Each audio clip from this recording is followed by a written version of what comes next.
ఓం. చూడండి నిన్న మనము క్రియాయోగం యొక్క ప్రయోజనము ఏమిటి అని పతంజలి మహర్షి చెప్పినటువంటి విషయాన్ని తెలుసుకున్నాం. ఏం చెప్పాడంటే, అనాది క్లేశ కర్మ వాసనలు చిత్తంలో నుంచి దూరం అవుతాయి, సమాధి స్థితి పొందుతారు, మళ్ళీ ఆ క్లేశములు చిత్తములో పుట్టవు, మొలకెత్తవు అనే విషయం చెప్పాడు. ఈరోజు ఏం చెప్తున్నాడంటే, నెక్స్ట్ సూత్రం ద్వారా ఆ క్లేశములంటే ఏంటివి, ఏ క్లేశాలు పోతాయి అనే విషయం తెలియజేస్తున్నాడు. క్రియాయోగం వలన శిథిలమగు క్లేశములు ఎయ్యవి అనగా అవిద్య, సూత్రం వచ్చేసి అవిద్య, అస్మిత, రాగద్వేష, అభినివేశా, పంచక్లేశా, 5 క్లేశములు. ఆ క్లేశాలు ఏంటివి మనం పోగొట్టుకునేది క్రియాయోగం చేయడం వల్ల అంటే 5 క్లేశాలు. అవి ఏంటివంటే అవిద్య, అస్మిత, రాగము, ద్వేషము, అభినివేశం, క్లేశములు 5. వీనిని విపర్యయములు అని అందురు. క్లేశమును కలిగించునవి కాబట్టి క్లేశములు అని పేరు. ఇవి మనకు దుఃఖాన్ని కలిగిస్తాయి. క్లేశం అంటే దుఃఖం. ఈ 5 రకాల వల్లనే మనకు దుఃఖం కలుగుతుంది.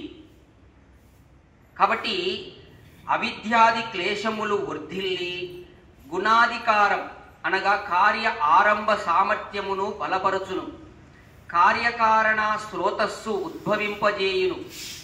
క్లేశకర్మములు పరస్పరము తోడ్పాటుతో జాతి, ఆయువు, భోగము అనేది కర్మ విపాకములను కలిగించును. కాబట్టి యత్నపూర్వకముగా క్లేశములను శిథిలమునర్పవలెనని భావం. ఇక్కడ పతంజలి మహర్షి చెప్పేది ఏంటంటే, ఈ క్లేశాలనేటివి బీజములు అన్నమాట. ఆ బీజం ఉంటే మళ్ళీ అది మొలకెత్తుంది, మొలకెత్తి అది మహావృక్షం అవుతుంది. అందుకు క్లేశములు ఆ బీజమునే నాశనం చేసేస్తే ఇంకా మొలక ఎత్తదు, తర్వాత అవి వృక్షం కావు. అంటే ఈ క్లేశాలు ఉండడం వల్లనే మనకు జాతి, ఆయువు, భోగం అంటే మళ్ళీ జన్మ లభిస్తుంది. జన్మ ఉంటే మళ్ళీ కర్మలు, మళ్ళీ దుఃఖాలు, మళ్ళీ ఇవన్నీ జరుగుతూ ఉంటాయి.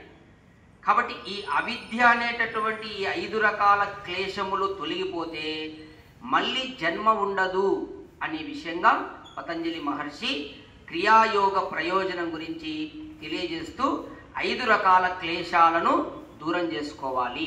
ఆ 5 ఇప్పుడు చెప్పాడు. అవిద్య, అస్మిత, రాగము, ద్వేషము, అభినివేశం. తర్వాత నెక్స్ట్ దాంట్లో ఇవన్నీ కూడా దీనికి మూలం ఏమిటి అనేది మళ్ళా రేపు సూత్రం ద్వారా తెలుసుకుందాం. ఓం.